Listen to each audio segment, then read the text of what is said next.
Welcome to Advocate Today. I'm Aaron Dean. Actor and gun rights advocate Matthew McConaughey is revealing why he dropped his plans to run for public office. McConaughey was one of the most outspoken advocates for gun control in the wake of the Uvalde mass shooting. And back in 2021, he had been considering a run for Texas governor, but now he says that he will focus on being a dad. McConaughey says that he will continue to push for safer schools with the Green Lights Initiative, a program through their Just Keep Living Foundation. The Pentagon is launching a new outreach campaign to troops separated by Don't Ask, Don't Tell. Thousands of members of the military were discharged because of their sexual orientation under the policy, and they were left without access to the benefits and services that they earned. The Department of Defense is now encouraging those individuals to correct their military record. This new initiative will help DoD better address the injustice of the Don't Ask, Don't Tell policy. But we know that even as DoD begins these systematic records reviews, we may not catch everyone who's eligible. For instance, if someone's military records or discharge papers don't say why they stopped serving, then we might not be able to discern whether Don't Ask, Don't Tell was a factor. So we encourage everyone to visit the new webpage, to share it widely, and for any veteran who believes their less than honorable discharge was caused by those wrongful laws and policies, to apply and help the nation keep righting these wrongs. From 1994 to 2011, Don't Ask, Don't Tell prohibited openly LGBTQ people serving in the armed forces. The Pentagon says 13,000 people were separated from the military under the policy. The new age automatic voter registration is now here, and it's happening in Pennsylvania. Under the new rule, eligible residents will be automatically registered when they get or renew ID cards or driver's license. They are still allowed to opt out. The governor calls it a common sense step to ensure election security. The National Conference of State Legislatures say about 23 mostly Democratic-run states and Washington, D.C. have some form of automatic voter registration. Migrant crossings along the U.S. southern border are rising, taxing resources and overwhelmingly already crowded facilities. Homeland Security officials recorded more than 8,000 apprehensions in one day back on Monday, September 18th. That's around the same number of daily border encounters from before the COVID era of restrictions known as Title 42 that expired in May. Border crossings fell dramatically in the months since, but now ticking up again amid ongoing mass migration. Multidisciplinary artist Miguel Anggelo says that living authentically is way better than living in the shadows of your family's point of view. Now, Miguel's life story is on the stage in a new performance. Check it out. You've done a little bit of everything as an artist, and your work is all about not conforming, but more so, accepting oneself. How does your art play in allowing you to be your most authentic self at all times? I think it because, since I was super young, or when you are a baby and a child and then you grow up, I start noticing like I always, even that make me or bring me to problems, I always tell the truth. So I think for me as an artist, as a singer-songwriter, or a painter, actually this painting behind me is all, I make these paintings, I do paintings as well, and I create furniture as well. So I always want, even in my songs, all my paintings, all my furniture, tell the truth, how we want to express. Sometimes when you're telling the truth and people is shocking, but in my case, I like to shocking sometimes people, or most of the time, but with poetry, with love, without hurting them.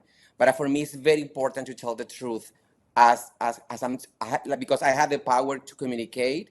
So I had that privilege. I think we had that. We have the privilege to be on the microphone like you. It's amazing that you tell all with the truth.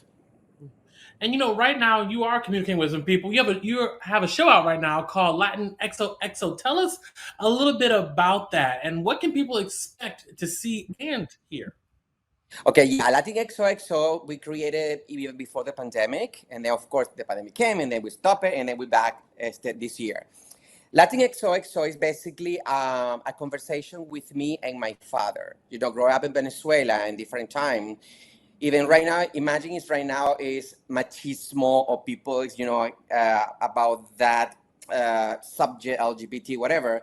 Imagine a little boy in a farm, super flamboyant. I was super, super feminine since I was a baby. You know, I have a twin sister, so I always very close to my twin sister. So this is a conversation with my father, but through three characters. Because growing up in Venezuela, you know, they're very Catholic, so we go all the time to Sunday to church, and then of course I try to create those images on my memories in my childhood. My father was a mechanic, but actually, besides the mechanic, he loved to listen to opera. And his favorite opera was from Bizet, Carmen. You know, the torero, the toreador, the Carmen, the prostitute, whatever. So my characters, they're talking to my father through me, is the Virgin Mary, Carmen from Bizet, and the torero from Bizet. And I had dialogue with him, and at the same time, if I don't want to say anything to him talking, I just saying and singing with the song. Could be a bolero, could be a pop song, and could be an opera.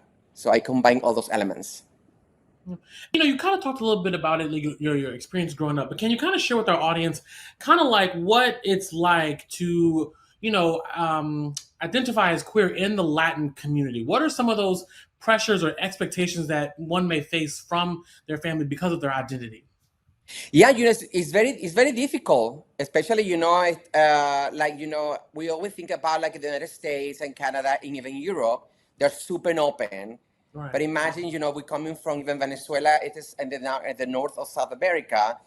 We have all the influence from all other Latin American countries like Mexico. We grew up with the charro mexicano that you know you need to be man. The man can cry or can have feelings, and not. This is so wrong.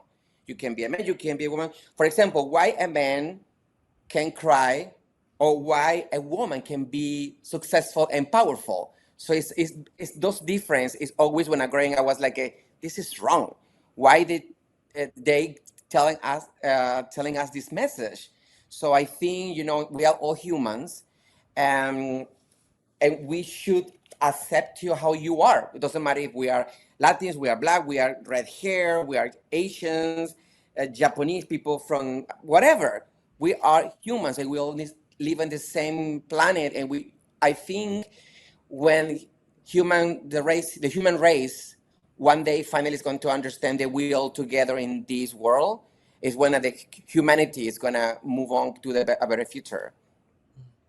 You know, and when it comes to your work, no matter what it is that you're doing, whether it's painting, singing, whatever, when someone comes across it, what do you want, that message for them to be? What do you want them to take away from it?